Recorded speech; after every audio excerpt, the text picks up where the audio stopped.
Love the sound of rotor blades in the morning. Good morning, everyone. My name is Stan Rose, and I have the pleasure of introducing folks today at this Safety Symposium. A couple of housekeeping items. I'd like to thank the HAI Safety Committee. Would you all raise your hands, please? The Safety Committee puts on this symposium every year. This year, they're dedicating the time to the National Transportation Safety Board to do this seminar. As a housekeeping item, I've been asked to tell you, anybody who's participating in the Rotor Safety Challenge, this is a Rotor Safety Challenge event. If you have not signed in, there's a place in the back to sign in. However, there's no chips this morning for this. If it's part of your Rotor Safety Challenge initiative, you can just tell them. They'll have the recorded part when you go to get your credentialing. This morning, we're going to start out with comments from Matt Zuccaro, who is the President and CEO of the HAI. Mr. Zuccaro. Thank you very much. I really want to thank you for being here. Obviously, you know that HAI's #1 priority is safety and above everything else. And this is very nice to see you join us on the day before the show for discuss that important topic. About the show itself, everything is looking very good. All the aircraft are in the hall right now. We have about 55 helicopters on the floor. We're using about 1 million square feet. We anticipate that there'll be 750 exhibitors for you on the floor. And the good part is you'll be joined shortly today and tomorrow by about 21,000 of your closest friends. So there'll be tons of networking opportunities and a lot of good discussion about this topic. This morning, I really want to thank the NTSB and its support of this event. Last year, we had a similar safety symposium, and it was an absolute success. It was one of the most popular events at the show. So we like to think we're pretty smart, and when we see something that works, we're not going to mess with it. So we appreciate you coming back and really expanding our information and knowledge about helicopters and safety and the accidents that we all learned from. With that, I really have an honor and a privilege here to introduce Robert Zumwalt, member of the NTSB board. I would like to note that Mr. Zumwalt was appointed as a member of the NTSB in 2006 by President George W. Bush and reappointed in 2011 by President Barack Obama. He served a 2-year term as the NTSB vice chair.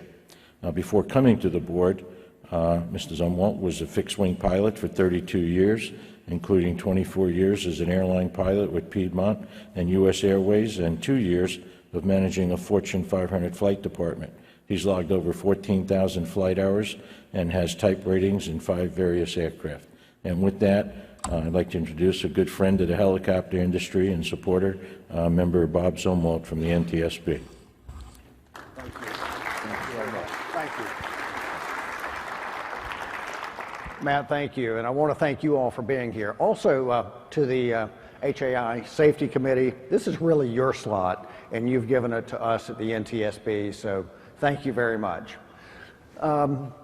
Well, as many of you know, the NTSB has a most wanted list, and last year helicopter safety was on the most wanted list.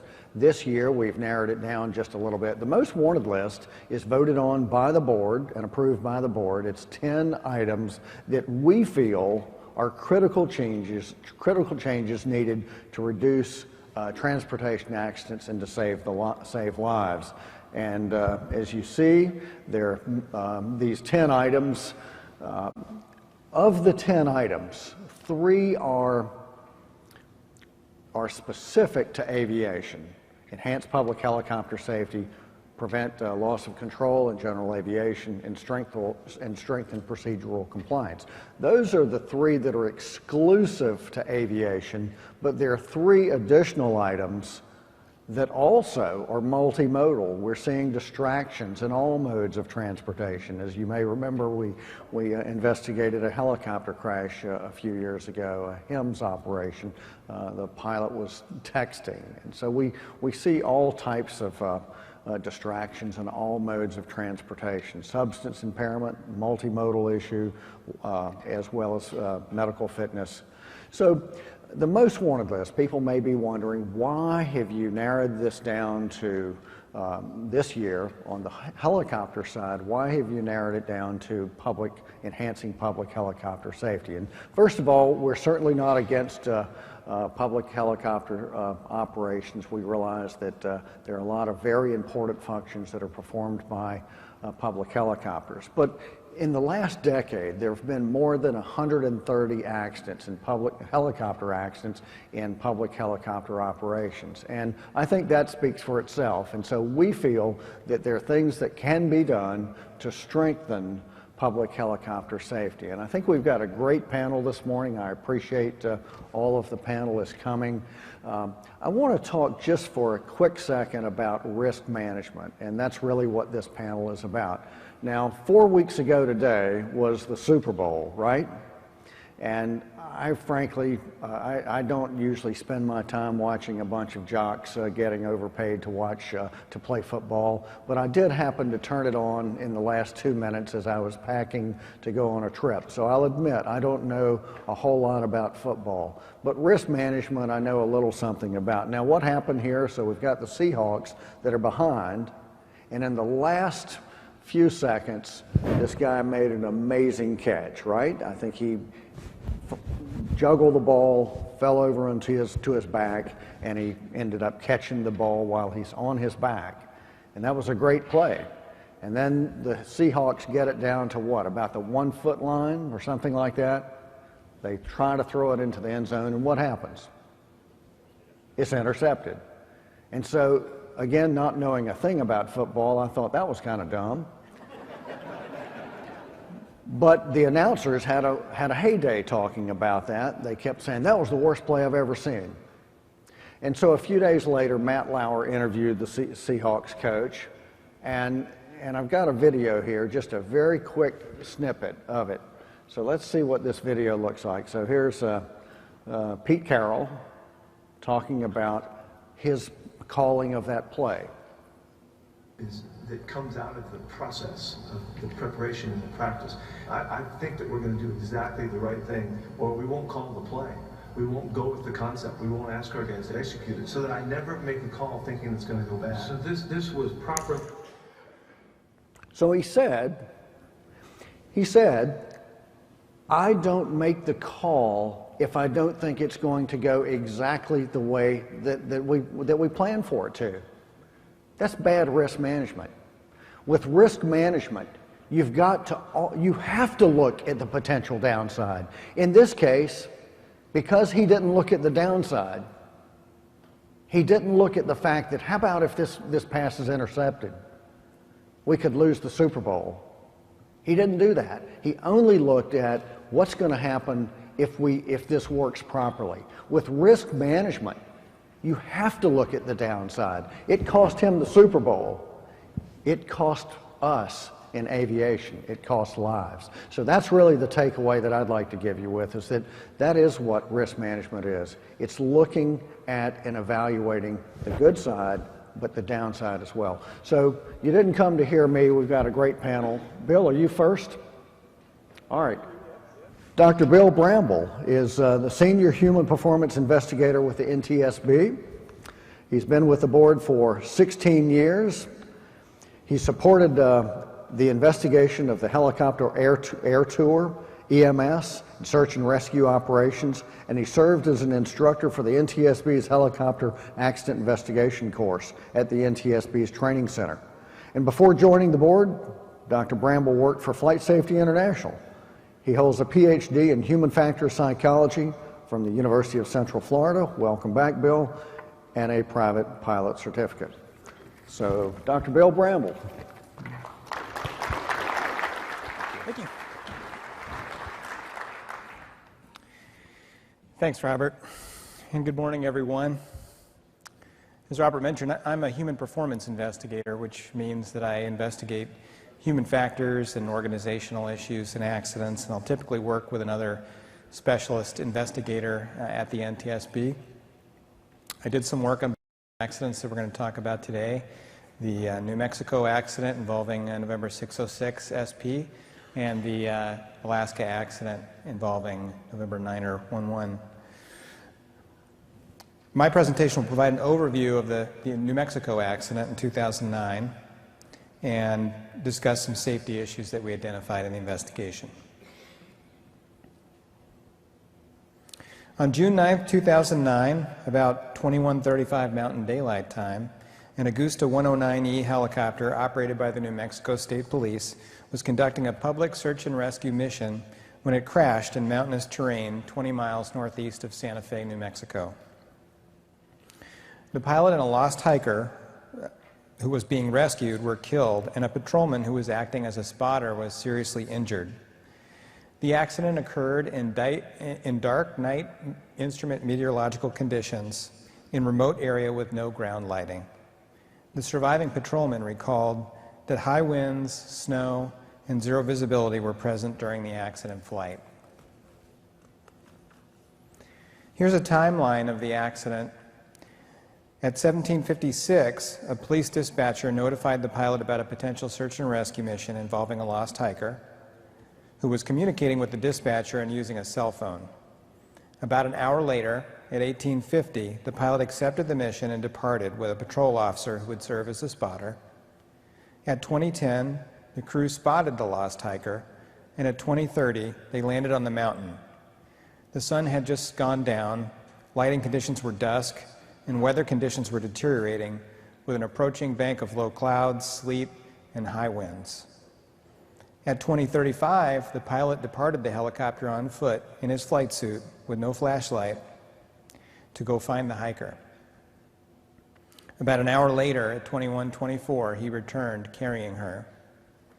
By this time, it was near total darkness, and IMC conditions prevailed on the top of the mountain. According to the surviving patrolman, the pilot immediately started the engines and said, "Let's go." He pointed in the direction of a valley below, in the direction of Santa Fe in the Rio Grande River Valley, and at 21:32 took off. The surviving patrolman recalled that immediately after takeoff, the helicopter was in zero visibility conditions.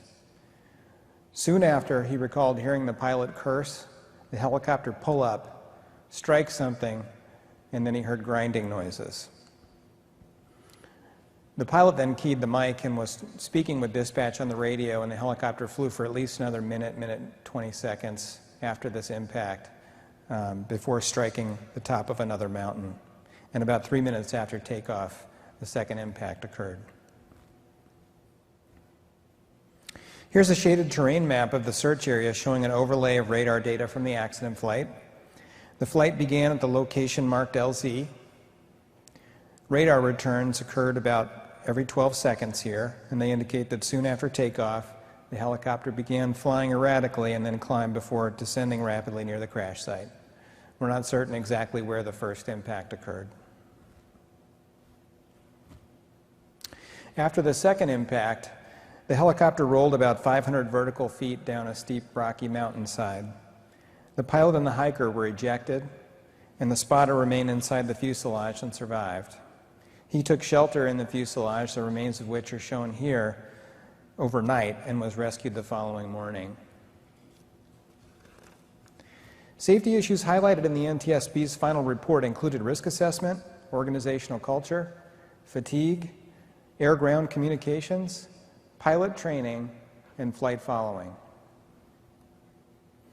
The NTSB determined that the probable cause of the accident was the pilot's decision to take off from a remote mountainous landing site in dark, moonless night, windy instrument meteorological conditions, and that contributing to the accident were an organizational culture that prioritized mission execution over aviation safety, and the pilot's fatigue, self-induced pressure to conduct the flight, and situational stress.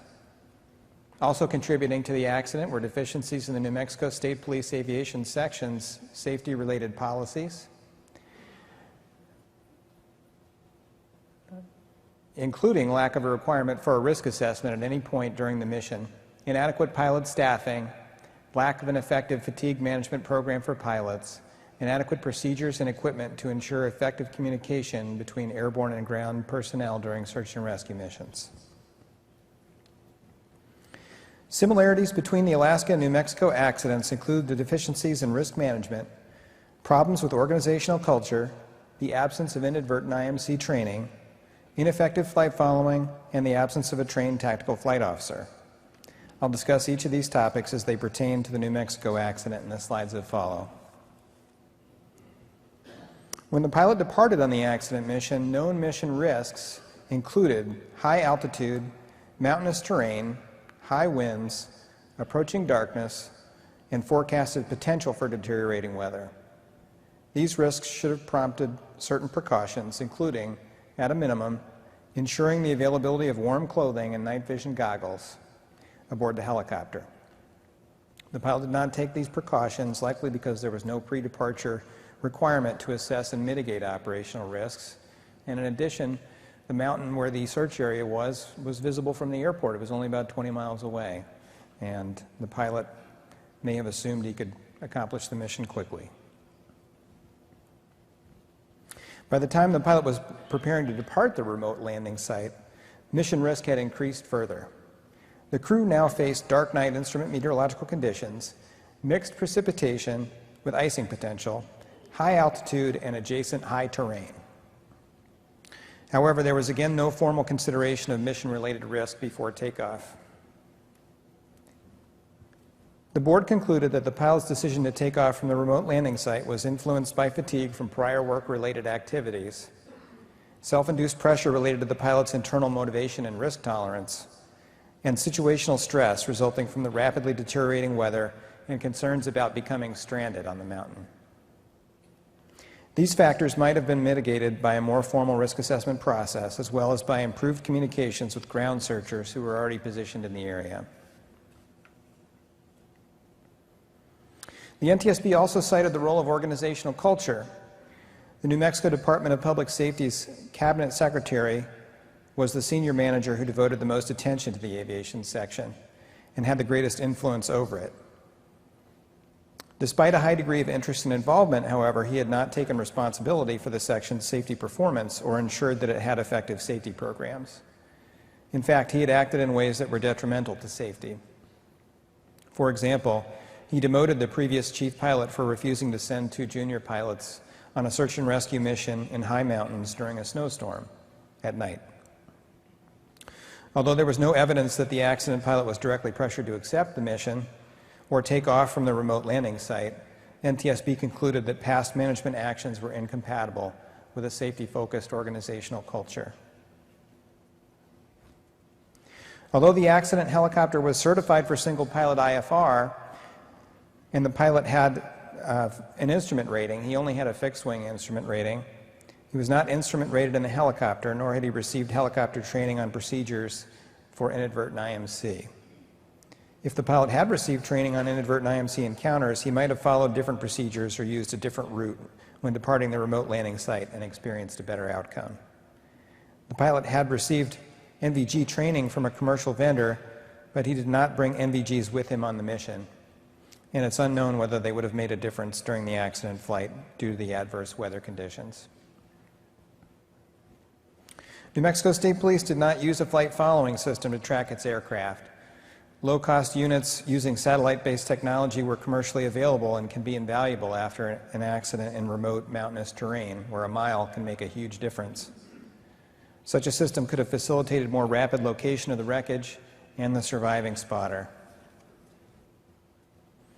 Finally, New Mexico State Police did not have a TFO training program or maintain a group of dedicated TFOs, and the spotter on the accident flight had no aviation training or experience.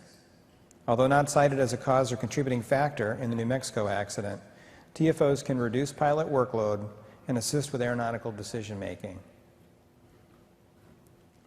As a result of its investigation, the NTSB issued 3 recommendations to the state of New Mexico, 4 to the Airborne Law Enforcement Association, 4 to the National Association of State Aviation Officials, and 4 to the International Association of Chiefs of Police.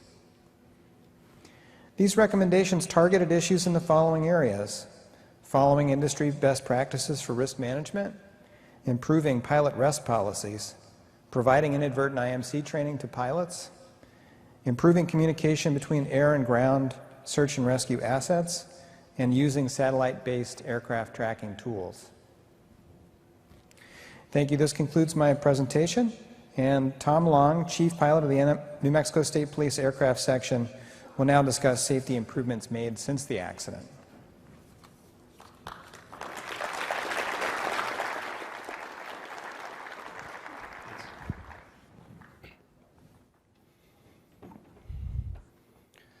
Well, good morning. I want to thank everybody for allowing us to participate on behalf of the Chief of the New Mexico State Police. This is a distinct honor to be able to speak alongside the NTSB, and I'm very humbled to be in a room with as much talent as I have to see here, my colleagues from around the country and possibly around the world.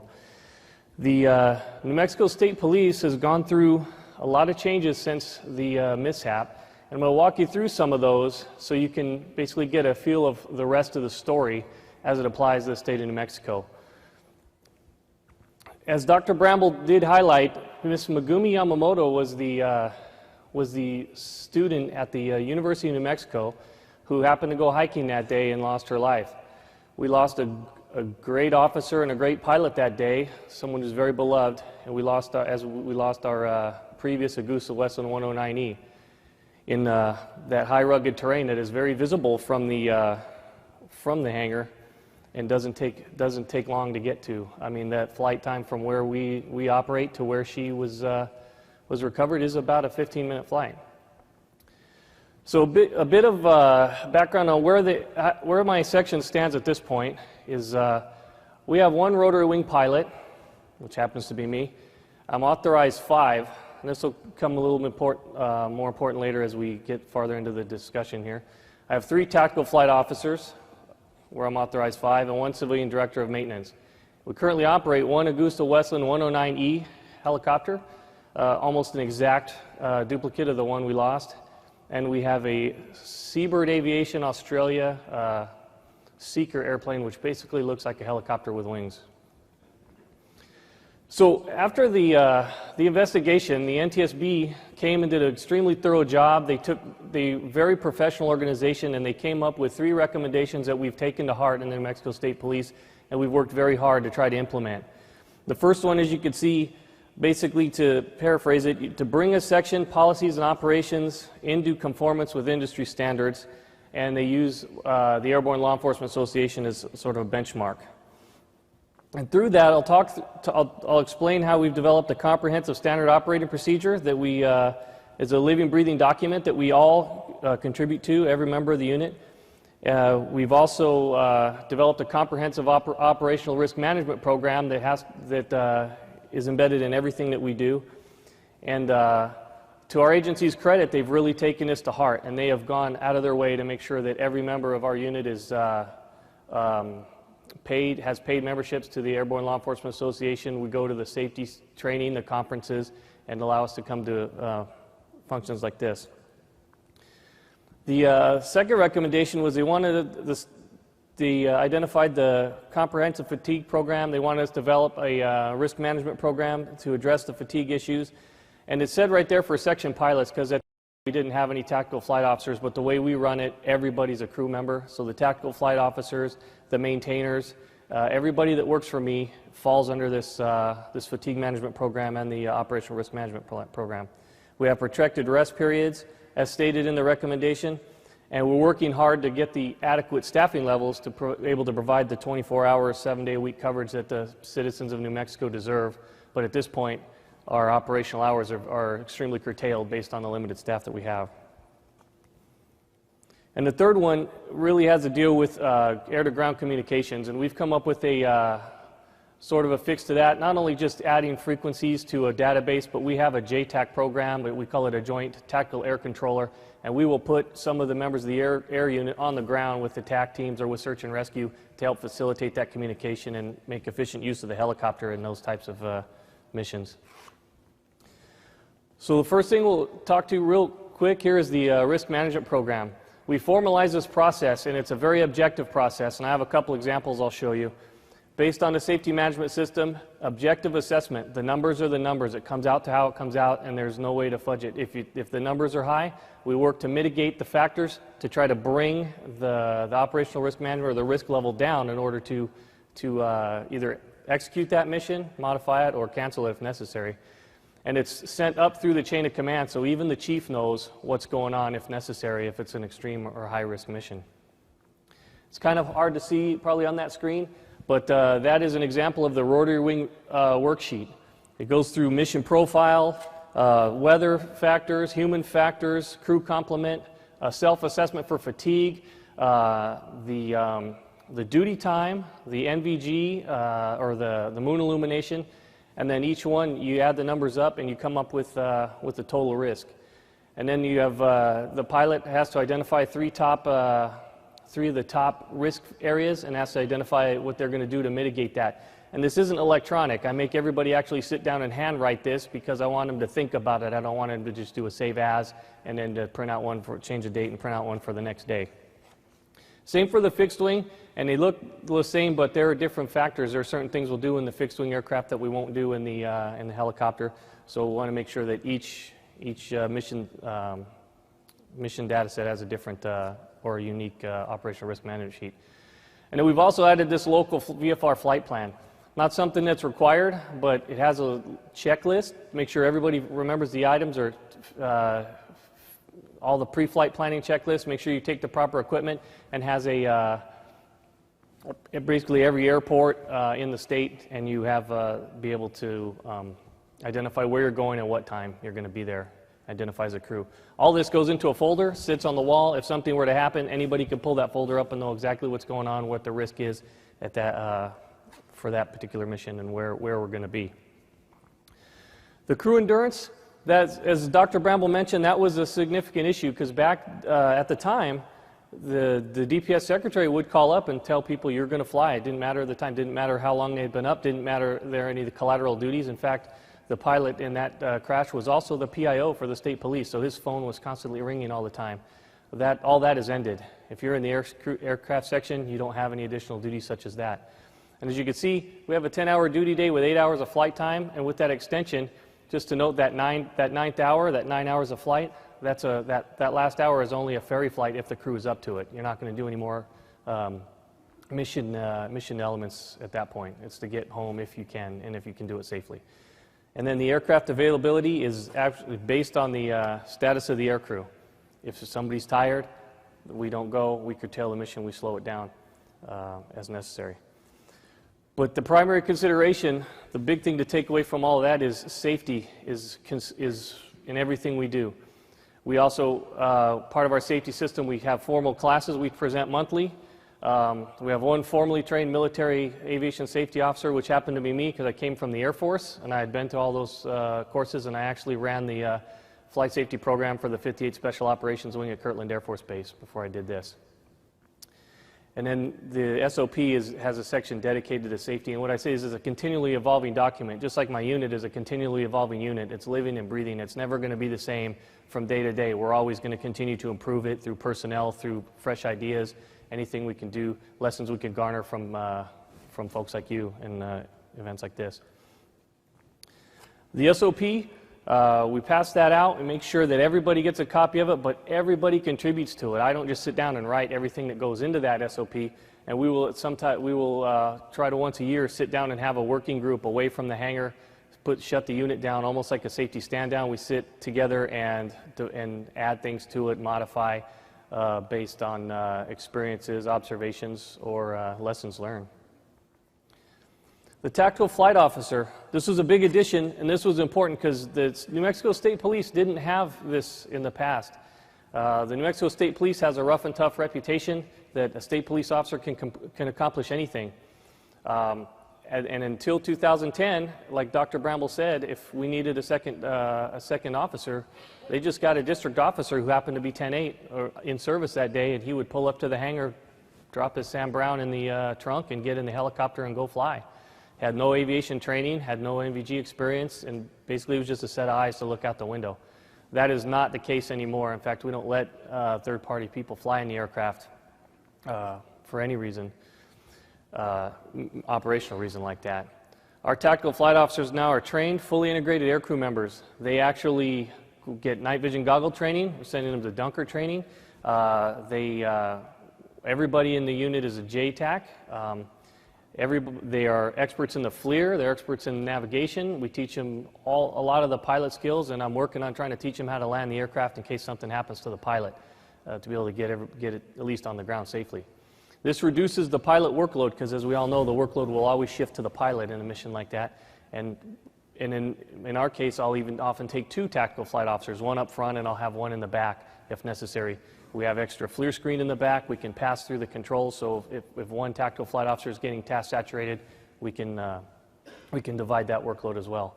And all of this has been a big testament to the forward thinking of the state police leadership, because they've really taken this to heart, taking a lot of the recommendations from the NTSB to heart, and allowed us the latitude, given us the funding and the ability to make all these changes happen.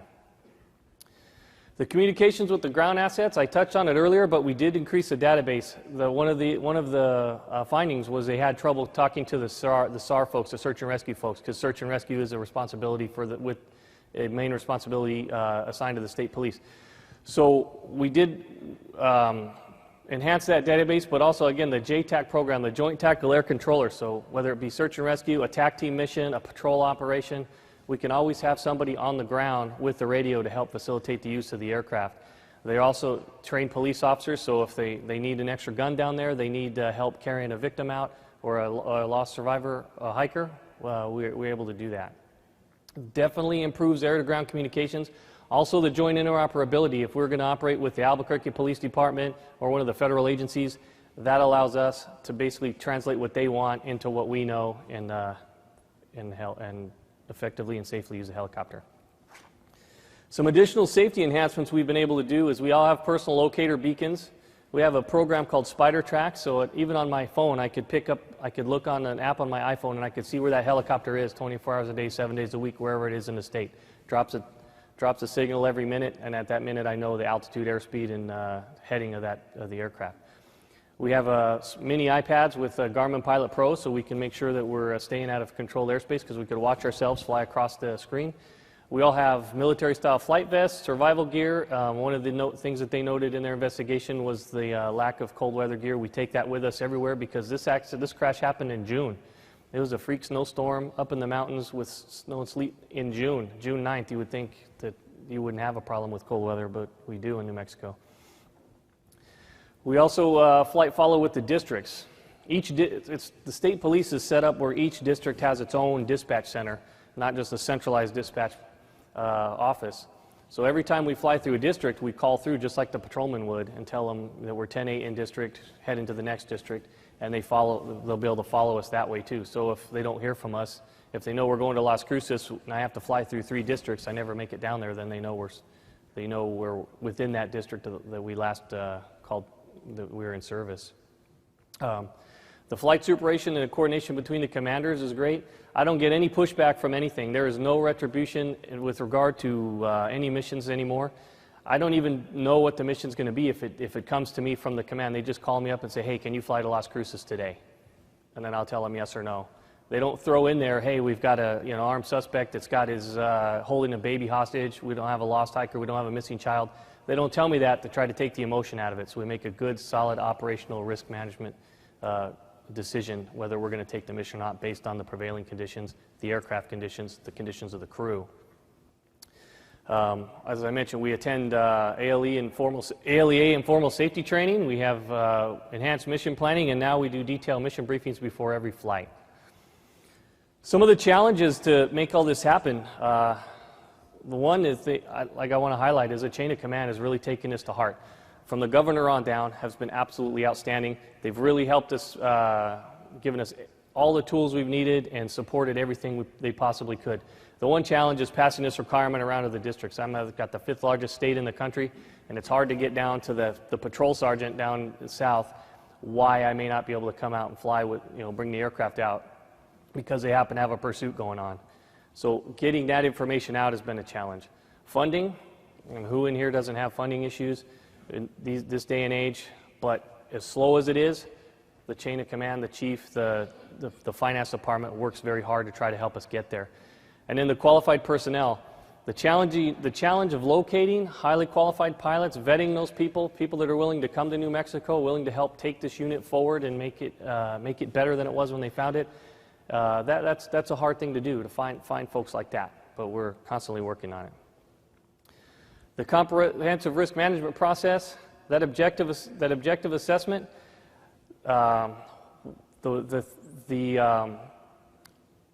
wasn't really a challenge, but now we really empower the aircraft commanders. They make that decision.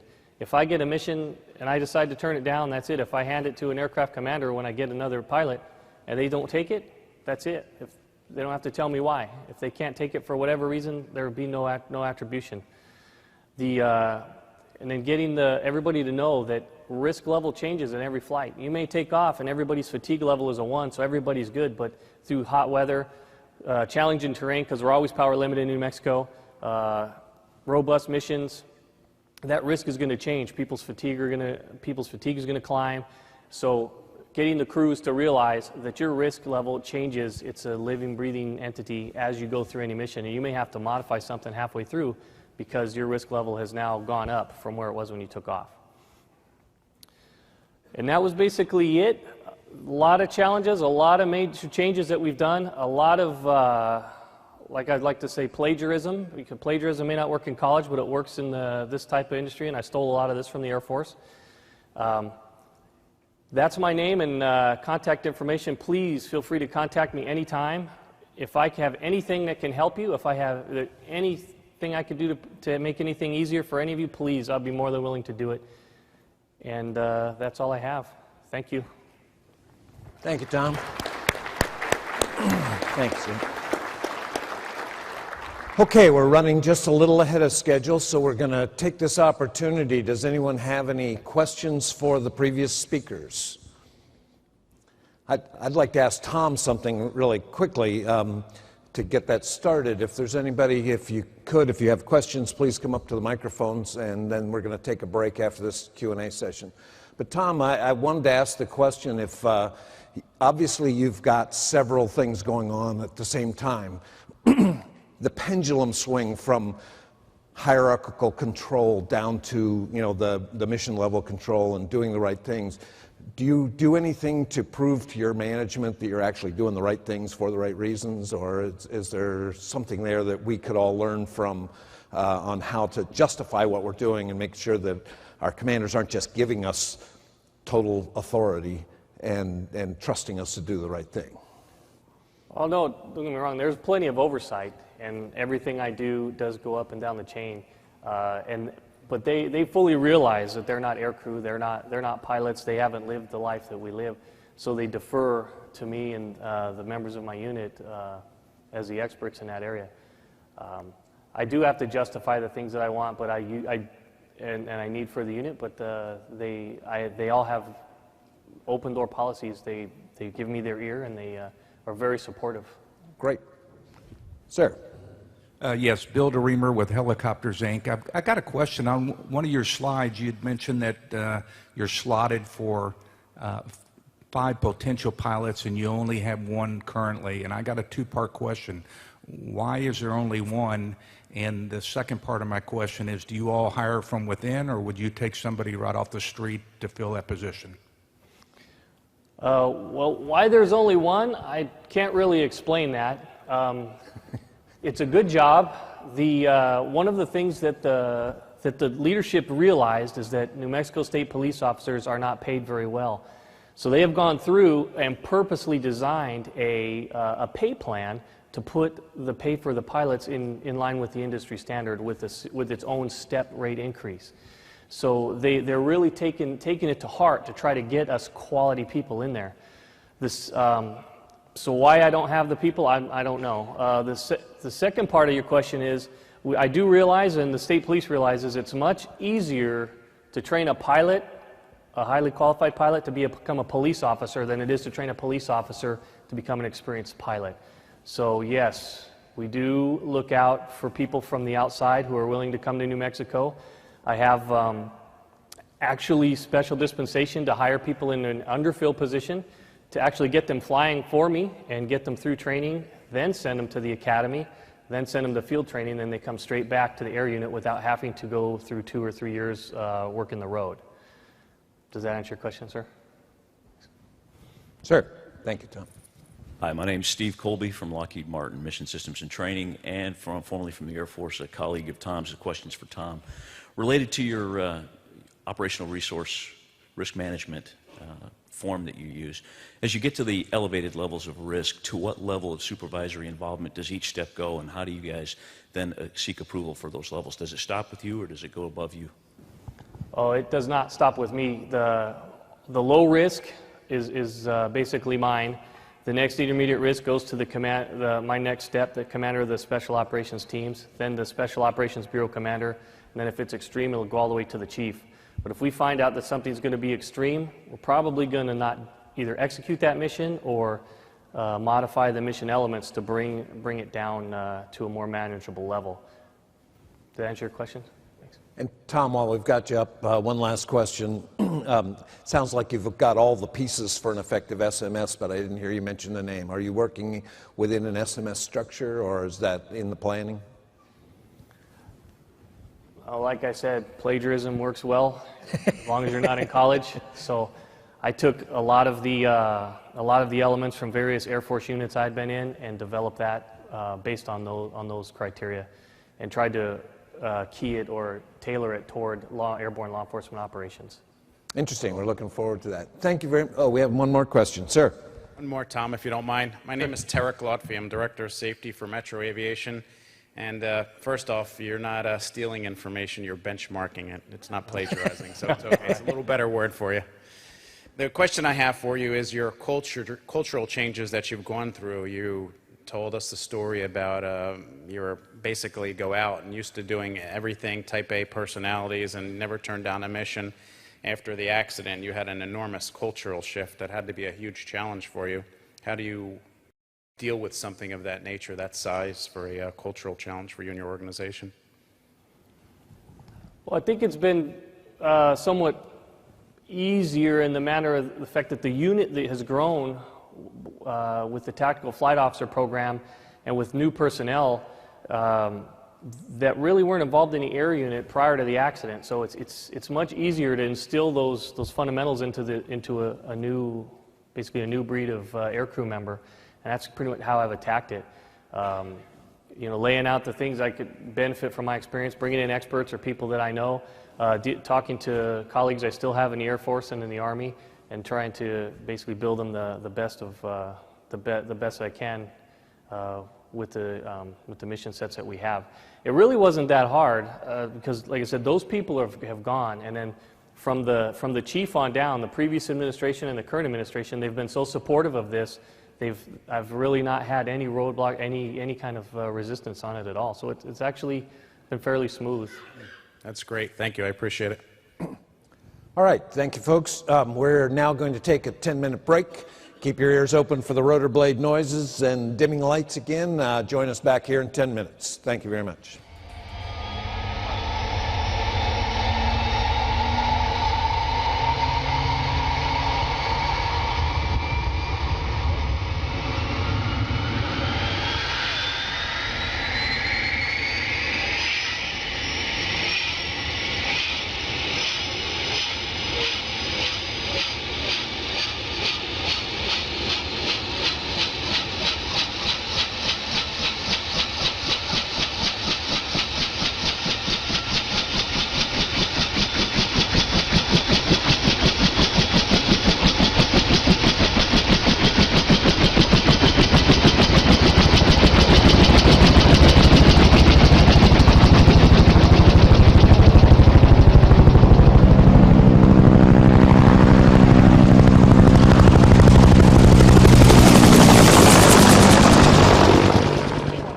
There's going to be an opportunity for questions again.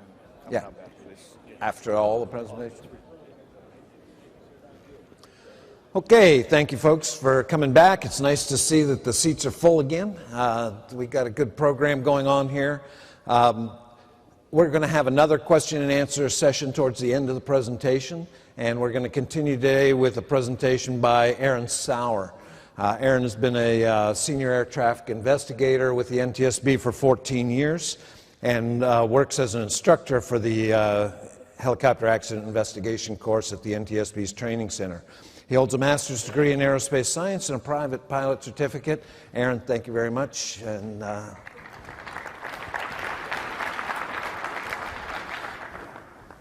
Good morning. Thank you. Thank you, Stan, and thank you to HAI and the Safety Committee for allowing us the opportunity to speak to you folks today. Appreciate you all coming in early and starting your week off with our seminar here. So this morning I'll be giving a brief overview of the Alaska Department of Public Safety's 2013 helicopter accident and discussing risk management issues identified during the investigation. To begin, on March 30th, 2013, at 23:20 Alaska Daylight Time, a Eurocopter AS-350B3 helicopter operated by the State of Alaska Department of Public Safety as a public search and rescue flight crashed in wooded terrain about 5 miles east of Talkeetna, Alaska. The helicopter was destroyed by impact and post-crash fire. The pilot, a state trooper, and a hypothermic snowmobiler who was rescued sustained fatal injuries. The accident occurred in dark night conditions in a remote area with no ground lighting.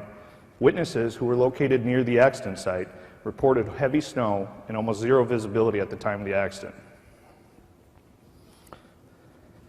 At 2019, the pilot received a call from the state search and rescue coordinator regarding a stranded snowmobiler near Talkeetna.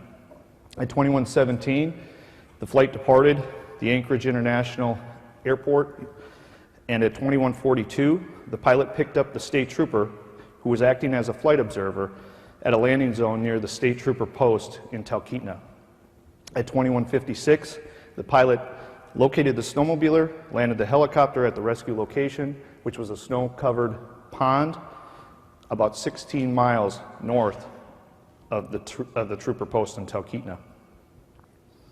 This image here depicts a portion of the arrival flight track to the helicopter landing site and the estimated position of the snowmobiler's location. Shortly after the helicopter landed, the trooper radioed to dispatch that he and the pilot were walking to the snowmobiler's location, which was about a quarter mile away. At 22:20, the pilot and the trooper reached the snowmobiler, remained on the ground for about an hour, assisting the snowmobiler to the helicopter. Flight track data showed that the flight departed the rescue location at 23:13. The helicopter initially climbed to an altitude of about 250 feet above ground level and accelerated to 60 knots. The data then showed the helicopter maneuver around hilly terrain at various airspeeds and altitudes. At 23:17, the helicopter begins to climb and rapidly turn left with little forward airspeed. According to images recovered from the helicopter's onboard Apereo Vision Systems 1000 unit, at 23:18, the helicopter completed an approximate 360-degree turn. The pilot caged the attitude indicator, which reset it to indicate a level attitude.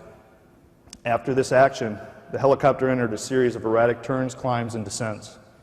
The flight ended at 23:20, and the last position recorded placed the helicopter about 3 miles south of the rescue location and about 13 miles north of the trooper post in Talkeetna. I will now play an animation that depicts the last 3 minutes of the 7-minute accident flight. The instruments depicted in the cockpit view of the animation, they are generic and do not represent the actual instruments from the helicopter. The attitude of the helicopter is based on data from the Apereo unit, and the unit was not properly calibrated when it was installed, so the data exhibits pitch and roll offsets. The animation data has been adjusted to remove these offsets. In addition, the GPS and altitude data has been smoothed for the animation. The altitude of the helicopter depicted in the animation becomes unreliable after time 23:18 and 0 seconds because the helicopter starts to experience extreme large yaw, pitch, and roll rates. Nonetheless, the motions shown after this time are likely representative of extreme angular rates and attitudes actually achieved. Please start the animation.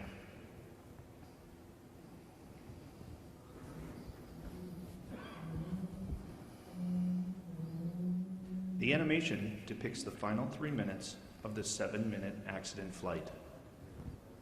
The top of the screen shows Alaska Daylight Time, the altitude in feet above ground level, and the airspeed in knots. The left side of the animation shows a view from inside the cockpit, and the right side of the screen shows an external view of the helicopter. The animation does not depict the lighting or weather conditions at the time of the accident, which were night instrument meteorological conditions. In addition, the wooded terrain is not accurately depicted.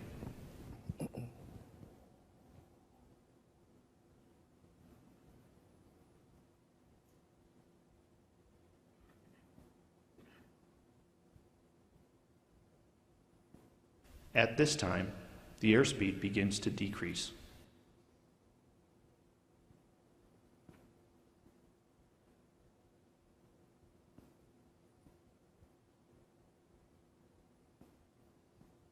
The helicopter continues to slow until it almost stops. Weather data indicates that the helicopter likely encountered near zero visibility conditions due to snow showers. The helicopter begins a rapid vertical climb and left turn.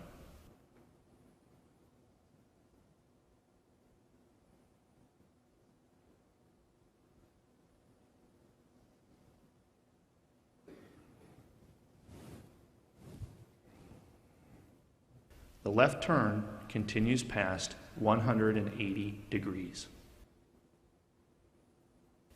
The helicopter enters uncoordinated maneuvers, yawing left, rolling right, and pitching up. With the helicopter at high pitch and roll angles, the pilot caged the attitude indicator, resetting it to indicate a level flight attitude.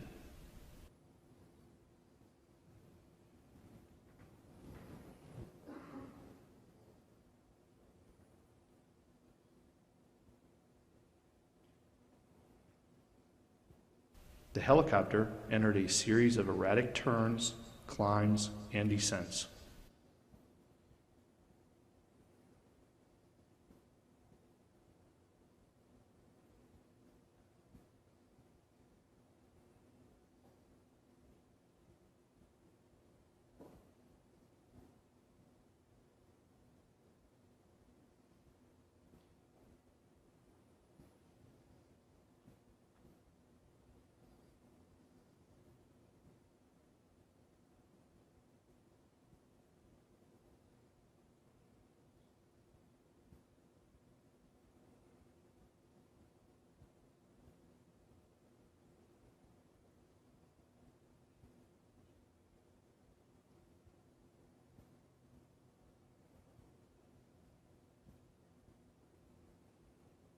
The recorded images and data end shortly before ground impact.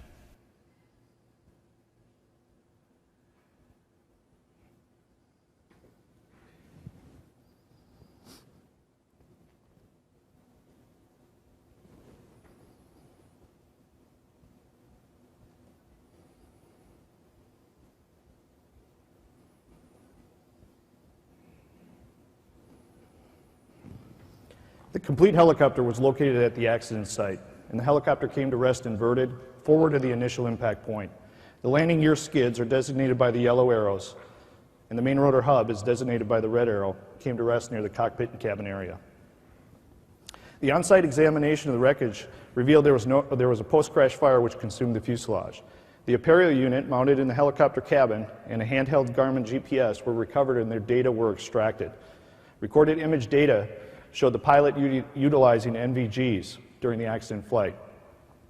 No mechanical anomalies were noted with the helicopter, and the helicopter was properly certificated for day and night VFR and was not certificated or equipped for IFR flight. Safety issues identified in this investigation included inadequate pilot decision-making and risk management, lack of organizational policies and procedures, pilot training, specifically for NVG use and inadvertent IMC, inadequate dispatch and flight following, a lack of a tactical flight officer program, a punitive culture within the organization, a lack of support for safety programs, and the attitude indicator limitations. The NTSB determined the probable cause of this accident was the pilot's decision to continue flight under visual flight rules and deteriorating weather conditions, which resulted in the pilot's spatial disorientation and loss of control. Also causal was the Alaska Department of Public Safety's punitive culture, and an inadequate safety management, which prevented the organization from identifying and correcting latent deficiencies in risk management and pilot training. Contributing to the accident was the pilot's exceptionally high motivation to complete search and rescue missions, which increased his risk tolerance and adversely affected his decision making. As a result of this investigation, the NTSB made 7 recommendations to the state of Alaska, 44 additional states, the Commonwealth of Puerto Rico, and the District of Columbia that conduct law enforcement public aircraft operations, and 3 recommendations to the FAA. These recommendations involve flight risk evaluation programs, formalized dispatch procedures, NVG training, simulator training, the development of a formal tactical flight officer program, development of SMS programs, and audits of established SMS programs. A common thread running through the NTSB's recommendations to the Alaska DPS is the concept of risk management. The pillars of managing risk involve identifying risks, whether they be mission, operational, or organizational risks, understanding and evaluating those risks, and ultimately mitigating those risks. During the course of the investigation, by conducting numerous interviews and performing a detailed review of department procedures, NTSB investigators examined how Alaska DPS was managing risk. Mission risks included weather minimums and limitations, equipment limitations, pre-flight risk assessment, and pilot training. Regarding weather minimums, Alaska DPS did not apply across the board weather VFR minimums to his helicopter pilots. However, minimums were assigned to pilots based on their experience. Initially, these weather minimums were conservative, but then relaxed over time. In addition, DPS had no standard procedure for checking weather sources. Regarding equipment limitations, the A-Star helicopter was VFR only. It was not certified or equipped for IFR flight. NVGs, as useful as those can be, can have several limitations, such as reduced field of view, reduced image resolution, and the presence of digital noise, especially in marginal or poor weather conditions. Regarding pilot training, the Alaska DPS did not have a formal NVG program. Further, the pilot had not received any recent IFR helicopter training. He was not IFR current and had not received simulator training on techniques for recognizing, avoiding, and escaping inadvertent IMC encounters.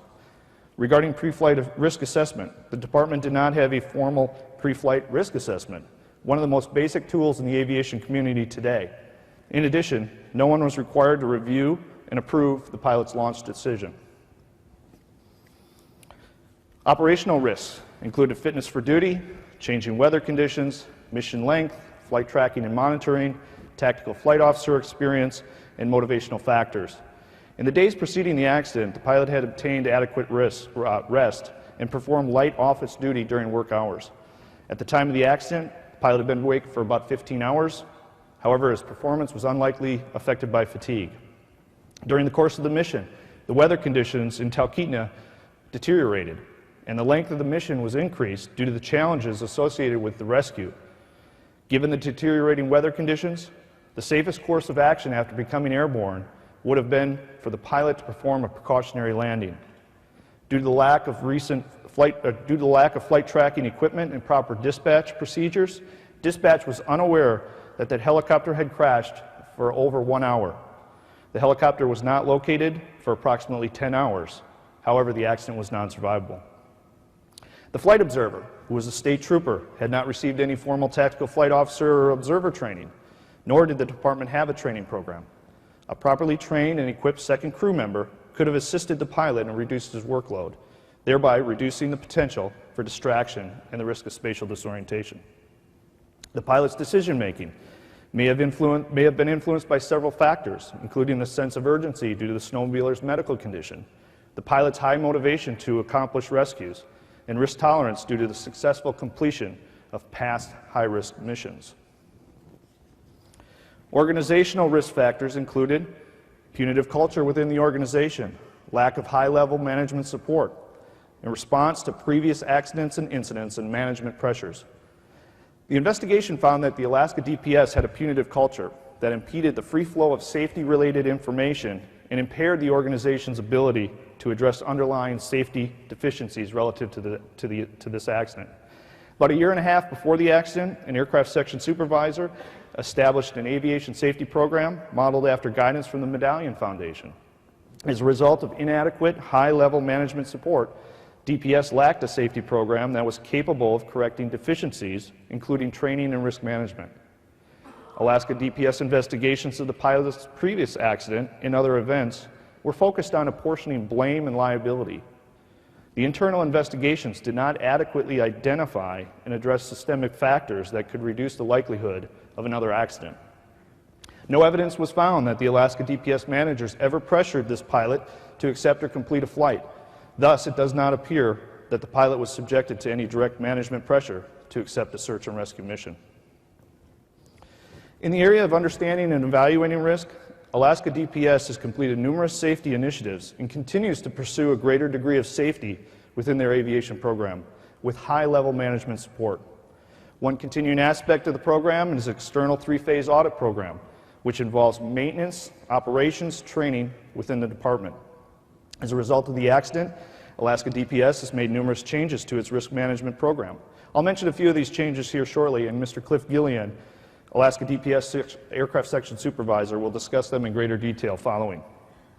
In the area of risk management strategies, mitigating strategies, the Alaska DPS has suspended night missions and NVG flights until a formal NVG program is established. It installed flight following and tracking equipment and software on a majority of their aircraft. So these aircraft can now be tracked live by aircraft section management. They also implemented an initial and recurrent inadvertent IMC training for all search and rescue pilots and held an aviation section safety stand-down, which included all DPS pilots, maintenance, and management personnel. Thank you. This concludes my presentation, and I'd like to turn it over to Stan Rose, who will introduce Mr. Cliff Gillian. Thank you.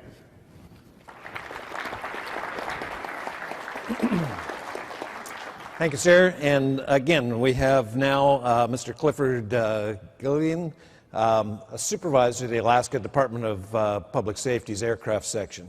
Mr. Gillian has been with the Alaska Department of DPS since October of 2013 and is responsible for the planning, budgeting, operations, and maintenance of the department's fleet of aircraft. He's a certified rotorcraft, airplane, and instrument flight instructor, serves as chief pilot responsible for the department's aviation training. He's a graduate of Embry-Riddle Aeronautical University and a retired Master Army aviator. Mr. Gillian, nice to meet you. Rose.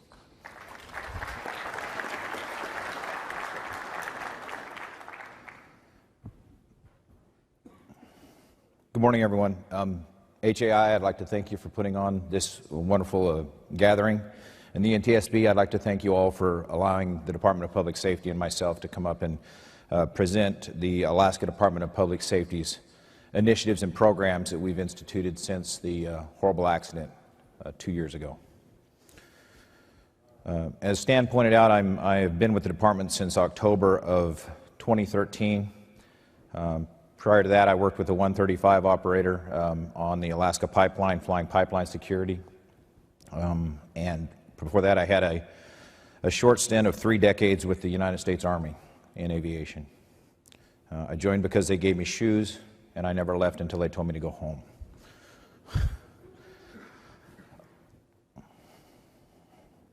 A little bit about the Alaska State Troopers and the Department of Public Safety. Our fleet is a little bit larger and probably one of the most unique and diverse airborne law enforcement organizations in existence. We have 44 aircraft. The average age of our aircraft is 51 years old. One of our aircraft is 63 years old. We have 2 A-Star helicopters, AS-350B3Es that we've, both of them came to the fleet since our accident. They both have a HeliSAS system on board, a pseudo autopilot, very capable airframes and very well suited for the Alaska environment. We have 2 King Airs. We have a brand new Super King Air 350i. We have an old King Air 200, which is a 1980s model that we use for our bush flying. It's the world's most powerful bush plane. We have various Cessna aluminum aircraft, and we have a host of Super Cubs. The meat and potatoes of the aircraft section is the PA-18 Super Cub that troopers use throughout the state. Our aviators are a group of very, very, very professional people, ranging from 40,000 plus prior 121 operators who fly our complex aircraft down to initial entry aviator is about a 200-hour aviator with a tailwheel endorsement and 25 hours of Alaska time. We have both civilian and sworn officers flying our aircraft.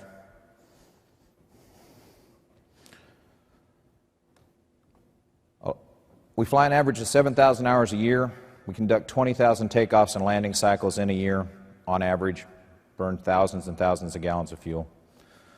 We cover approximately 535,000 square miles. So our aircraft section is diversely located. Single post with a single pilot with a single airplane, hundreds of miles off the road system is not uncommon. It's how our troopers get to work. It's how they do their job. We've actually, in the last week, we've responded to calls over 1,000 nautical miles. And it's hard to imagine that you have a mission that you're taking off from Orlando and you're going to serve a warrant in Sturgis, South Dakota. That's the kind of area that we cover up there. And it's a very complex and very challenging environment. We work in muskeg, tundra, seas, river, sea landings, rivers, snow, mountain, and ridgeline, and the list goes on. Beaches and glaciers are also part of our training. Some of our troopers will take their aircraft and they'll stay out on patrol for weeks at a time. They'll cache fuel and they'll literally leave their home and their family and their post, and they'll go out and spend 10 days with their aircraft and do their jobs. Aaron has worked with me closely since my arrival to the Alaska Department of Public Safety, and I will tell you the NTSB has done a fabulous job in reporting this accident. I know that every time I see that 3-minute video of Mel Nading's flight, it chills me. It gives me goosebumps to look at that as a helicopter pilot, and I think that if anyone doesn't see the importance of putting this out, it's not something comfortable, it's not something that's pleasant to watch. But it's something that if you've flown a helicopter for any amount of time, it's something that you have thought about, I'll guarantee you. And watching that video and realizing what that pilot was going through, it's chilling. So that's the reason why I'm up here. And I'd like to talk about some of the challenges I've had with my charter to answer the findings and recommendations of both the Airborne Law Enforcement Association, NTSB, and HAI, and all of us holding each other accountable as pilots. On 30 March 2013, the citizens of Alaska suffered a catastrophic loss with our helo. Following the crash, we were provided with 18 recommendations initially from the NTSB. In November of 2014, the official recommendations were posted, and there were 10, and Aaron covered those earlier, to the state of Alaska, 44 additional states, Puerto Rico, the District of Columbia. We're following our recommendations to the best of our ability, and it's very dependent on funding and staffing levels, as Tom spoke about earlier.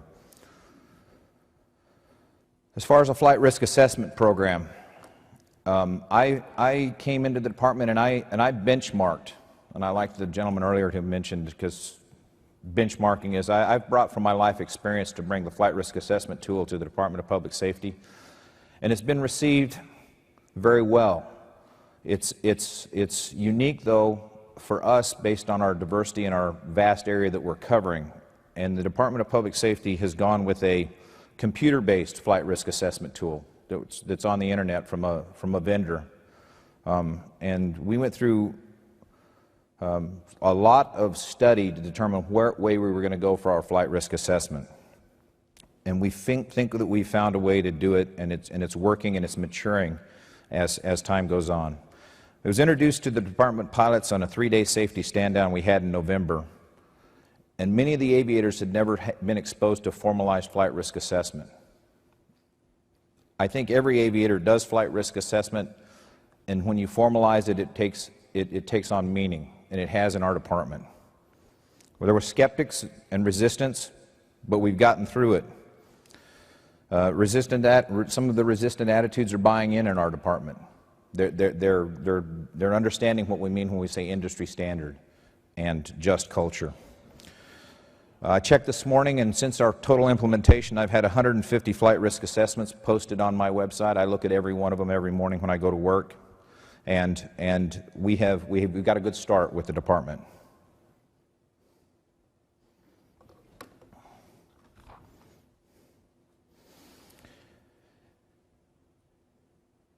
The flight dispatch in Alaska is another challenge that we've looked at very uniquely, and we're also using, like our brothers in New Mexico are using, the Spider Tracks is a Spider Tracks initiative. I installed 42 of those. That was one of the first things that the director of the Alaska Wildlife Troopers challenged me when I was offered the position I'm in.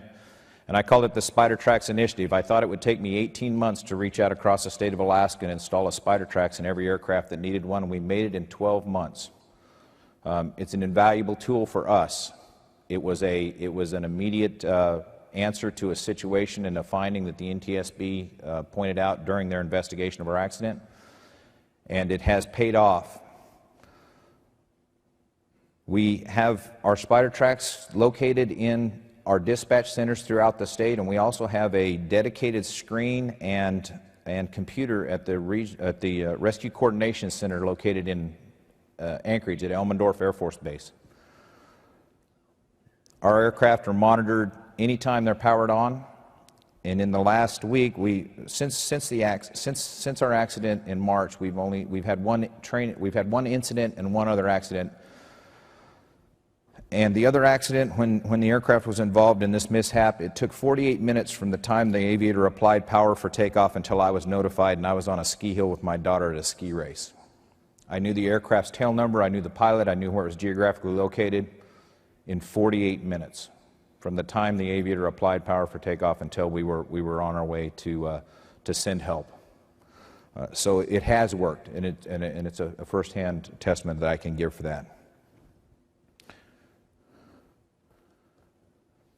Night vision goggles. The night vision goggle training was suspended after our accident, and since that accident, the Department of Public Safety has hired 5 civilian pilots.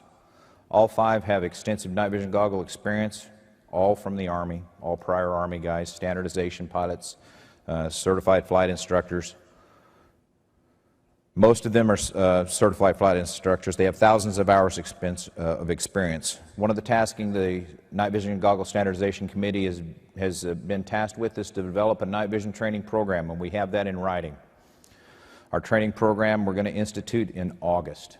We thought about starting a little earlier, but based in Alaska, night vision goggle weather stops in May because it doesn't get dark and you have daytime, so we're going to plan to initiate our night vision goggle training program in August up in Alaska with our aircraft. Our aircraft are outfitted and night vision goggle compatible. Our initial train-up is going to be from a third-party vendor. We're going to receive training in the lower 48 to get guys current and qualified. It's based on 2 pilot operations. We'll have 2 rated aviators flying night vision goggles in the Alaska State Troopers in our helicopters next winter. It's proficiency-based and currency trained.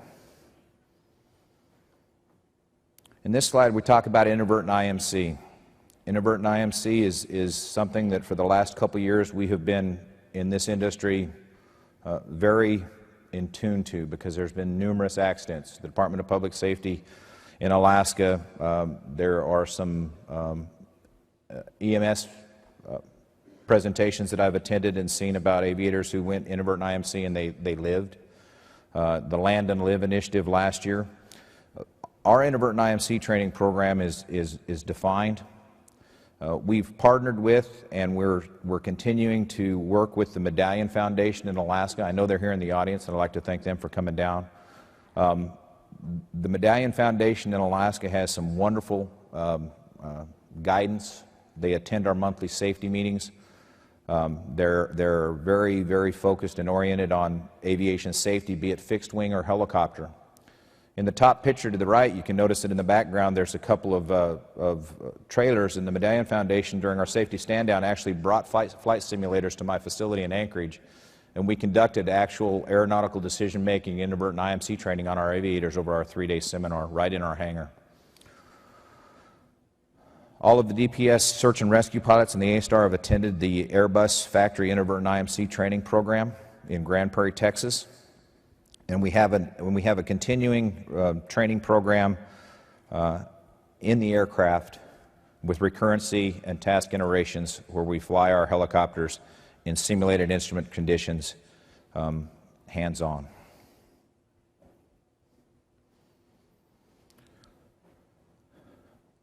Safety management system. Just culture, risk assessment, crew endurance, internal audits, best industry practice, and the Apereo. Those are just a few of the buzzwords that I wrote down on my notes today that I kind of wanted to talk about each and every one of those, but I think I'd be up here for hours to discuss them in their entirety. Our SMS program is alive and well. We elected to go with a computer-based SMS. We were presented with vendors throughout the industry, and we also did some internal audits ourselves through word of mouth. One of the major helicopter operations in the United States, I have a good friend who's their safety manager, and I went and spoke with those folks, and they presented the way they handle their worldwide safety management system, and it fits Alaska. So we're developing our SMS on a daily basis.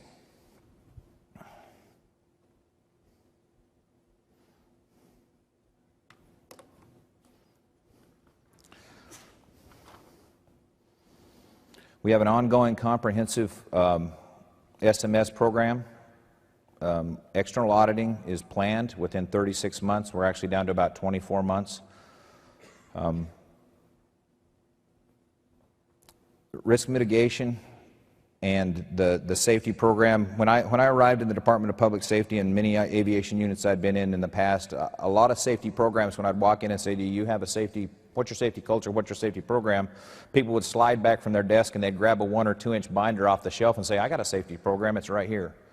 That's not a safety program. A safety program is when you walk into an organization, you say, how's your safety program, how's your risk assessment, and the people you talk to are motivated. They're excited. They want to show you what they're doing every day. They're not sliding out a nice 3-inch binder that says, I got a safety program because it says so in this book.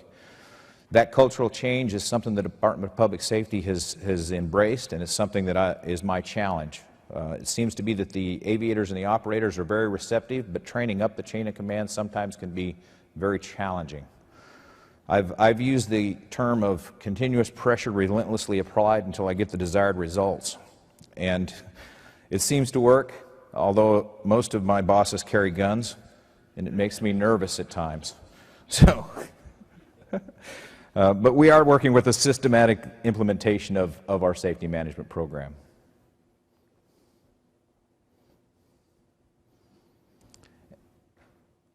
And that concludes my presentation. Thank you for your time.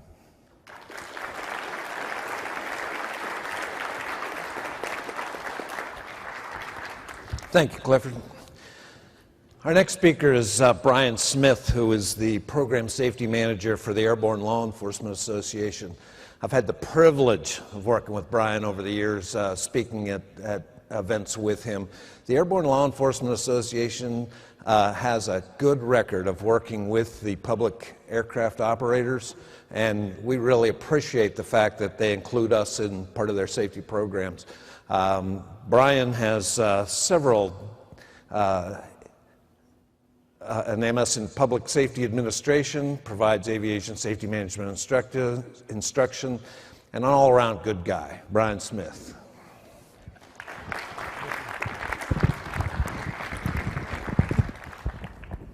Apparently I didn't do a risk assessment on my microphone before we started here. Good morning, and I want to repeat what the others have said. It's an honor to be up here. I want to thank HAI for facilitating this morning, and for both HAI and the NTSB for including us. It's a privilege to be here. I'd also like to thank, I'm still a pilot for the Seminole County Sheriff's Office here in the Orlando area, and I'd like to thank my unit commander, who's here in the second row, for not only being here this morning, but supporting me in all my activities to be a part of all of this.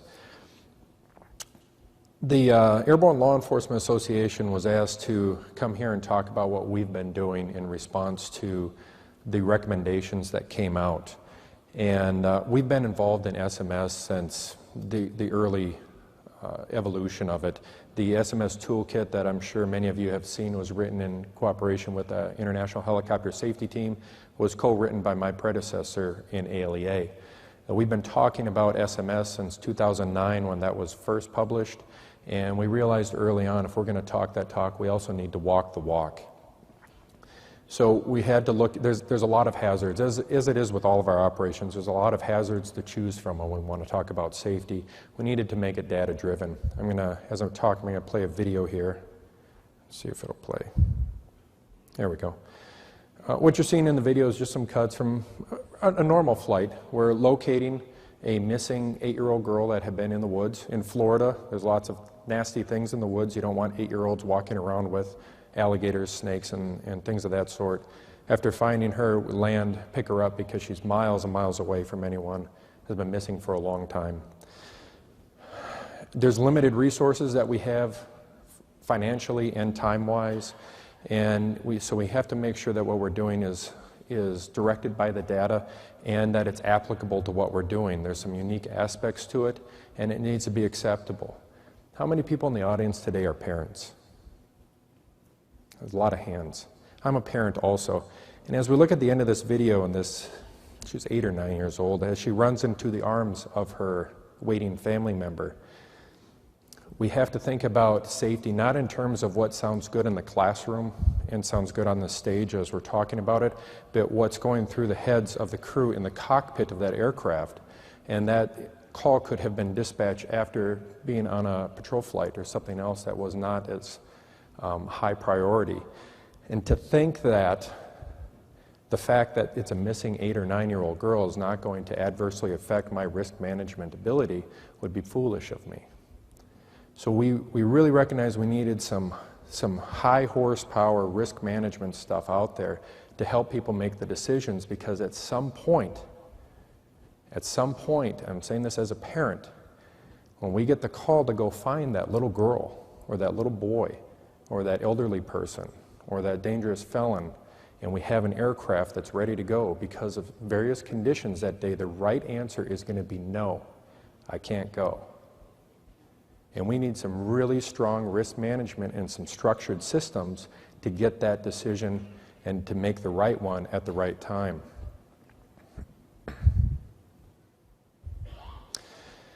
Just a review within the public safety aircraft world, in our little section of it, the law enforcement area, these are the accidents that we've had since 2009 and the number of fatal accidents, not the total number of fatalities. I keep information for both our fixed wing and our rotorcraft operators, and I do count some things that aren't traditionally counted, like damage by gunfire and things that are unique to our industry, tactical flight officers being injured outside of the aircraft. If we mash all that together, we get about an annual average of 12, and with the fleet hours of about 400,000 in the U.S. alone. Accident rates about 3 per 100,000 flight hours, and about 1 fatal accident for every 200,000 flight hours. IHST just released some recent statistics for 2014, and these are a little bit better than those, and the highlighted aspect of that story was that the rate had gone down. So really, in general, law enforcement aviation has been doing pretty well. We all want that to be 0, and there are ways to improve on all of that, which is why we're here this morning. Breaking that down even further, loss of control due to inadvertent IMC is killing our people more than anything else. That's no surprise. That's what we've been talking about this morning. Loss of tail rotor effectiveness is still grabbing a lot of people. It's less and less. The mission profiles are changing. A lot of that is due to a change in the mission equipment that's available to us. Wire strikes, that has an asterisk because I only know about 4. I know there's a lot more than 4 that are happening, but I know about those 4 because we lost 6 guys in those 4 accidents. Training accidents, leading cause, no fatalities since 2009. If we look at the mechanical failures, there's been 15 since 2009 and 0 fatalities. And the picture I have there is one of Columbus PD, and they did a fantastic job bringing that aircraft down, landing it safely in the middle of the roadway. Aircraft is damaged, but it was at night, climbing out from the airport, no night vision goggles to an unlit street. As far as I'm concerned, that's an awesome job. Who cares about the tail boom? But traditionally, that's what we're training for, right? The mechanical failures are what our traditional training is at, and it seems to be working fairly well. The loss of control, inadvertent IMC, is what we were looking at. How come those numbers are staying so high? In addition to those accidents, we're also trying to treat the problems as system issues and not individual issues. So just because I crash a helicopter or you crash a helicopter, is it something that just I did wrong, or is it something wrong with the system? And if we can fix, and as we all know, most people in the room know, usually there's system issues involved there. So if we can treat the system issue, we can keep it happening from other people in the entire industry and not just from reoccurring in a single individual. And as we've heard this morning, there's a big disconnect between law enforcement, non-aviation management. Law enforcement in general does not do a very good job of professional risk management. We train people to run towards gunfire, and our risk management is if you aren't okay with that, you can get a different job. There's a study that showed in the US about 0.5% of law enforcement agencies did formal risk management. So as a unit manager who has a background in risk management like these gentlemen, you go to a boss and risk management, well, that's the guy who does the slips, trips, and falls, or the car accidents. Usually it's done outside of the agency, and there's no communication between risk management and training. So it's not done very well. Just culture and traditional law enforcement culture don't mix very well sometimes as well. So looking at these high-risk items, inadvertent IMC, top of the list, the picture you see there is the Venezuelan National Police inadvertent IMC accident during a pursuit, 5 dead. We as a work group in 2012, I don't presume that I have all the answers. So every opportunity I get, I try to work with as many people as I can rope into working with me on it. The work group found that there was deficiencies in the kind of training we were doing, weather resources, risk management, and really general awareness of the problem. Here we are. The conclusions: training for planned IFR flight does not adequately prepare us to deal with inadvertent IMC. It's a good start, but it's not the complete answer. Pressures in the mission require a formal risk management process. We saw the missing girl. I have literally heard, they're shooting at me, I need the helicopter right now. We need a formal risk management process to deal with situations like that. The entire crew needs to be involved. And as we saw with the accidents this morning and many other examples that are out there, in-flight risk management is vital. The accidents are usually not occurring on the way out or at the beginning of the flight. It's later on in the flight or on the return to base. And current weather minimums do not allow for a safe return. We're setting our weather minimums at what we consider to be the minimum safe altitude. Anything below that we think is not safe. So if we set that and we are halfway across a state or outside of the county and all of a sudden the weather hits that minimum, now guys are trying to come back as the weather continues to decrease and what we've already decided is not safe conditions. We came up with the training recommendations. They're available online. Anything that I have here today, I'm going to try to stay top level on a lot of these topics or I'll get too lengthy as well. I'll discuss in detail or answer the questions later. And I'm very willing to share these documents with you. And we addressed all those deficiencies that we found, including the appropriate usage of the 180-degree turn, which is a very hot topic at times. You want to get some heated discussion, bring that up. And additional resources, we have online training, presentations, symposiums that are dedicated to the topic. We've been hitting this very, very hard over the last few years. Let's move on to tactical flight officer training. That is the cockpit that's the office of your tactical flight officer. There's close to $1 million of specialized equipment available to some of these guys. It's very complicated. Sometimes you're doing that at night under goggles in an aircraft that's turning circles in bad weather, and you need professional level training to be able to get a return on investment on all of that equipment.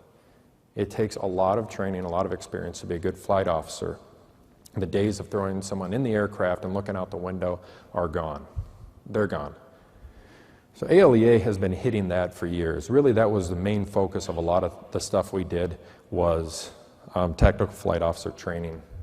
A quote from, one of my favorite quotes from Jack Shanley with Los Angeles Police Department is, "Done correctly, it's the toughest job in law enforcement." I agree with him 100%. When I'm sitting over in that seat, I'm working my butt off. I can't wait till I get back in the pilot seat and can enjoy the flight and relax a little bit. The success of what we do depends on TFO capability. If we don't have a good TFO in the aircraft that can provide a good service to the guys on the ground, we are just a red light and a lot of noise in the sky circling a scene. We're useless. So it hinges on that. Now, traditionally, our training was focused on the mission effectiveness of the TFO, the ability to use the camera system to work a scene. And that's been changing over the past few years. We have lots of formal training courses. ALEA has 6 seminars that are held throughout the country every year. They're free to our members. They can attend one or all of them for free, and it's 2.5 days of training. And there's a 4-hour work group or a roundtable on that that's just dedicated to aircrew training. We've changed it from TFO to aircrew in recognition of the complexity of what's going on there. As far as the influence on operations, there's a 1 to 4 accident rate on aircraft with a TFO versus without a trained TFO. So for every accident that I look at that has a trained TFO on board, this is not training accidents. I'm not including those mission flights. There are 4 accidents where the aircraft either does not have a TFO or does not have a trained TFO. And of those accidents, 50% of the fatal ones are without a trained TFO. And also a TFO can reduce operating costs on a call from 30 to 50%. So there are a lot of other advantages to having them. So we've been switching our education to include a lot of safety management and treating everything as an aircrew and not a pilot side and a TFO side. I'm going to play an audio here real quick, and I'll show you why I'm so passionate about TFO training in safety and emergency procedures. It's not linked to the video down below. The video's done. But you're about to hear an emergency procedure in an aircraft, and I'll explain a little bit more afterwards. Chopper 2 is over here in the area, Ms. Reddit. We'll start a expanding search from there. 971922.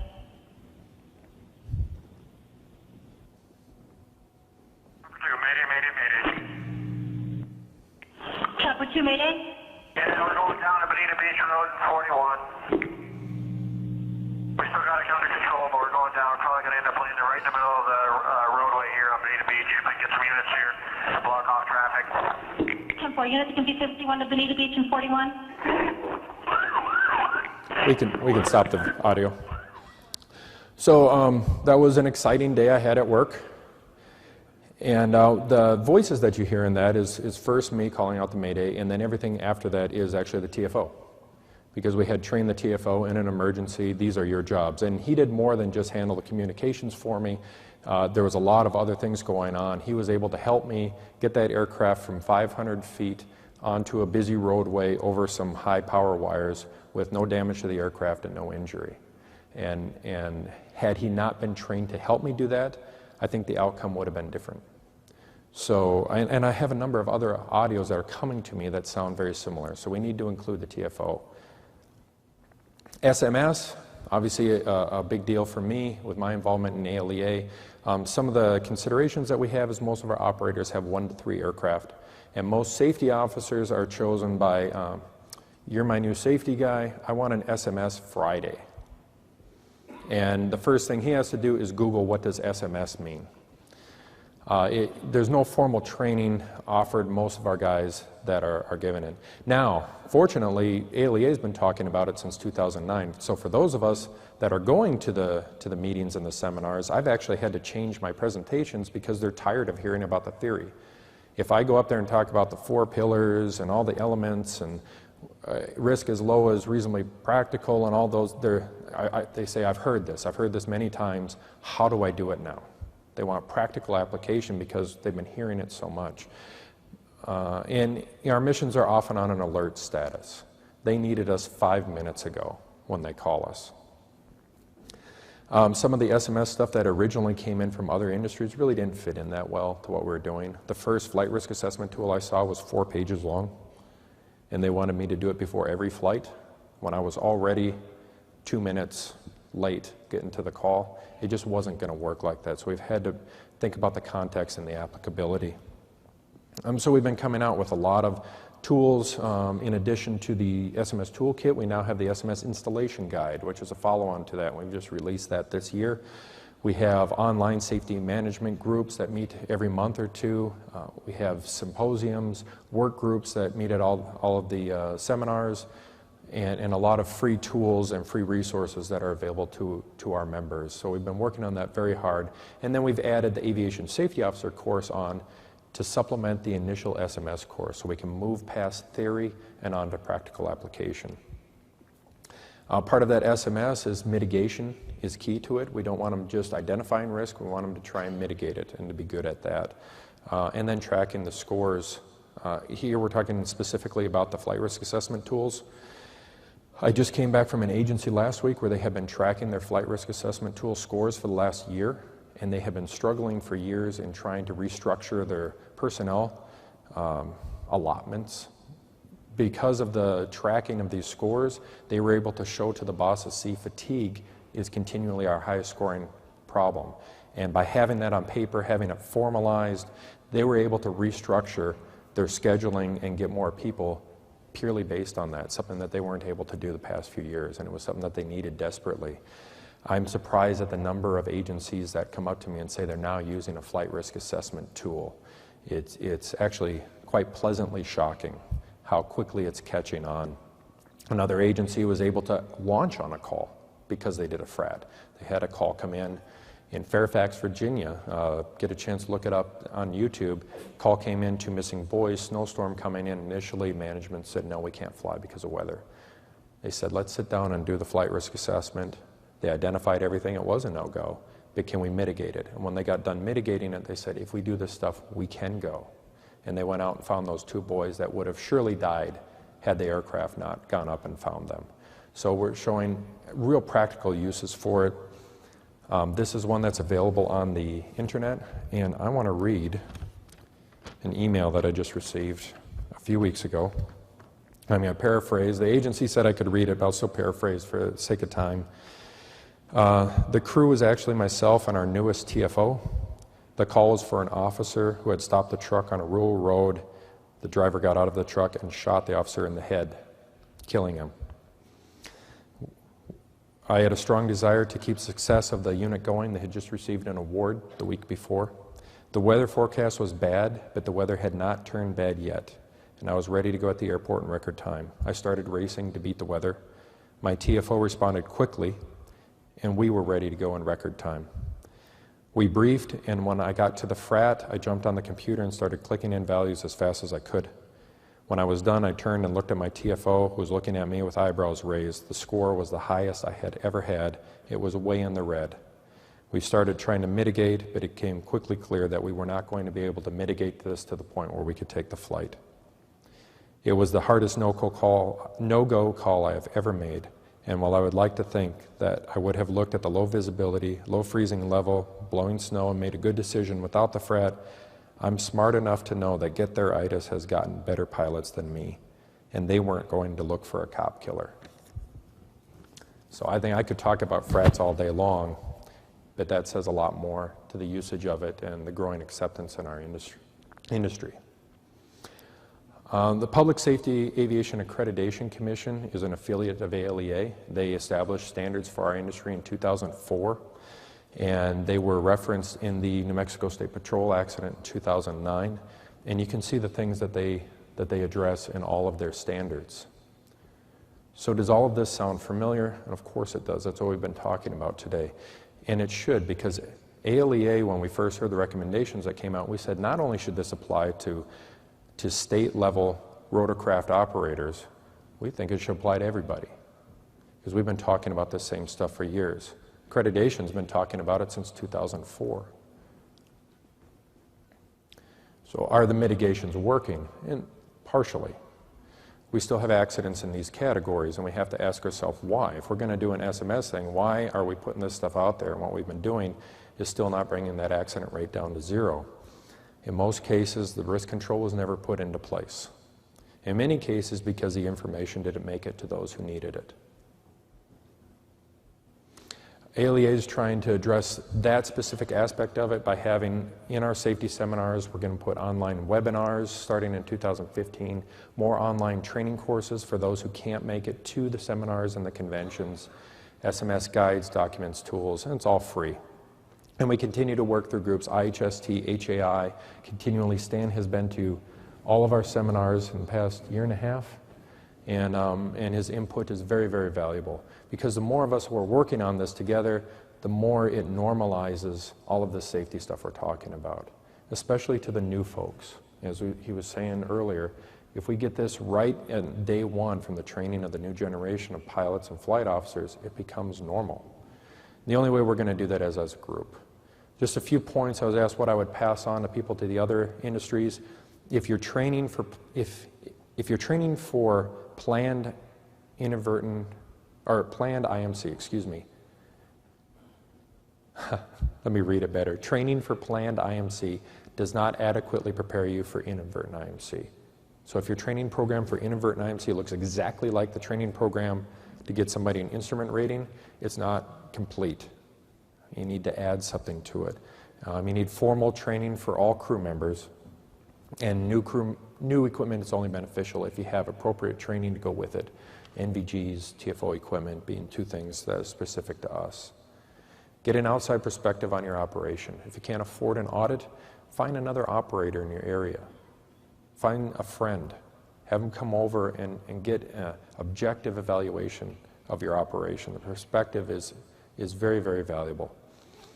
Look for SMS resources that apply to your industry, and SMS managers require formal training. If you really want real SMS in your program, you have to send somebody to get some formal training. And then, like I said, get involved with the aviation community. That's why we're so happy to be here. The more we can do this kind of thing, the more the word gets out. Everybody in the room, if you go back and you pass on this message to a few people and they continue to do so, again, it normalizes all of this stuff we're talking about, and the message gets to everybody. So I personally think that's the biggest thing that I can pass on. And that's everything I have. Thank you.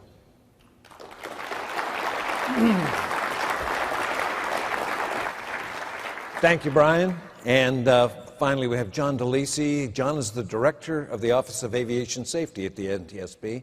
He has 100 employees, investigators who determine the probable cause of about 1,500 accidents a year. Background in aerospace engineering. Glad to have you here, John. Great. Thank you, Stan. Boy, first of all, what a great way to spend a Monday morning. I've thoroughly enjoyed the conversation today, and I'd like to start by thanking HAI for the opportunity to put this seminar on. The Safety Committee in particular, thank you for carving out some time for us. Thank you to the panelists for a fantastic discussion this morning. A few other NTSB staffers that I'd like to thank, Clint Johnson and Georgia Strusaker for helping to organize the event this morning, and then Leah Yeager, who's quarterbacking our efforts on the most wanted list to address public helicopter safety this year. The name of our agency, the National Transportation Safety Board, is a bit of a misnomer. We really investigate accidents. We're the tip of the iceberg. There are important lessons to be learned, but our gong doesn't go off until an accident has already occurred. Transportation safety is really the responsibility of thousands of men and women all over the country, every day doing their jobs properly, flying helicopters, maintaining them, performing air traffic control functions, building, designing, training. All of that works so well every day to make aviation by far the safest mode of transportation. Nowhere is that more prevalent than the work that public helicopter operators do. The risk of the missions that they perform, and they do them so well, day in and day out, that's really what transportation safety is all about. The reason that we put public helicopter safety on the most wanted list this year was a recognition that in the last few years we've done major accidents involving 3 different states. Maryland State Police performing an EMS operation, and then this morning you heard about tragic accidents during search and rescue missions that occurred in New Mexico and Alaska. But a common theme for all 3 of those investigations has been the very important safety improvements that each one of those public helicopter operators took following their accidents. As you heard this morning, they are tangible steps that help to reduce the risk of a very dangerous mission. And our goal by putting it on the most wanted list was to give ourselves an opportunity to use the NTSB's bully pulpit to help talk to other folks, other state police operations, other law enforcement agencies that maybe haven't been faced with a tragic accident yet, and help talk up some of these very tangible steps that can be taken now to improve the safety of public helicopter operations. Finally, a few years ago, I had an opportunity to do a detail with our Office of Marine Safety and to learn a little bit about how the Coast Guard serves as the regulator in the marine industry. Not only are they the regulator, but they're also a branch of the armed forces. They also secure and defend our ports, and they also perform vital search and rescue missions.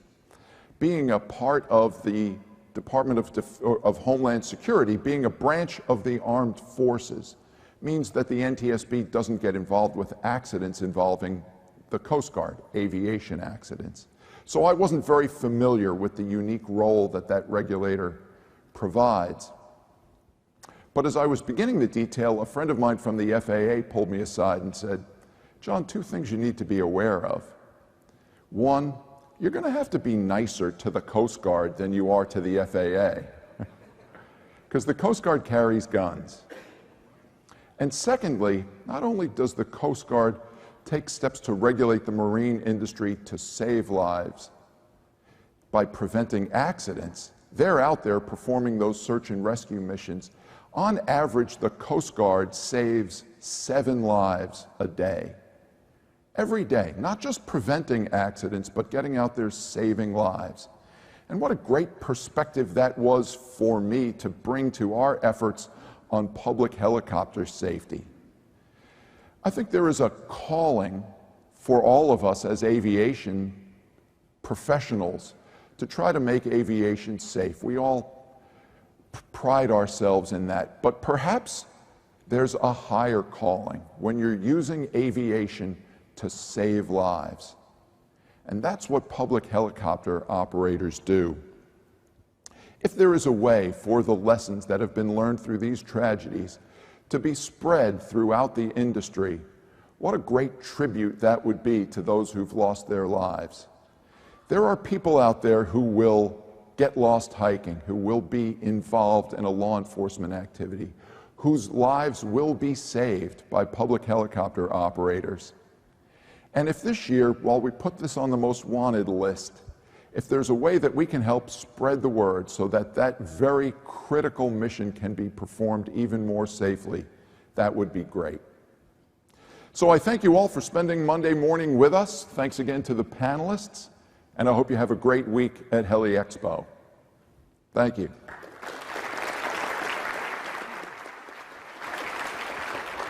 Thank you, sir. That's the conclusion of our program. We're running a little late, so we are going to pass on the question and answer period, except for one gentleman right there. Sir, go right ahead. David Lee, U.S. Army, also a CFI. And with the two individuals that lost their life, first off, I applaud New Mexico and Alaska for your programs evolving. But what do you do when you find yourself as a pilot in a program that hasn't evolved yet? So now it starts coming into personal minimums and things of that nature. And when you're in a program that hasn't evolved, you got to figure out a way to get to training, because you're in a life and death decision-making process with the folks you're trying to serve and also with your air crew. So what if you're a VFR only guy, anything like that, go to a local airport, rent a Cessna 152, go with a different flight instructor. The biggest thing is a flight instructor, when your students perish, okay, you got to make sure that your people know to have you on speed dial, okay, because sometimes you need help making that decision, especially if the program hasn't evolved yet. So that's the takeaway from this thing is to tell people, speak amongst the pilots have a plan B, have something else that you can help you make that decision if it's all on you. So thanks, and it was a great program. Thank you, sir. And frankly, it's difficult to talk about accidents, and I'd like to applaud the group and thank them again for taking the time to talk about these accidents and the mitigation strategies. Thank you all very much. We have another program at 10:30 in room 230C, down one floor and probably at the other end of the hall. There are going to be senior members of the NTSB, the FAA, talking about what happens after accidents.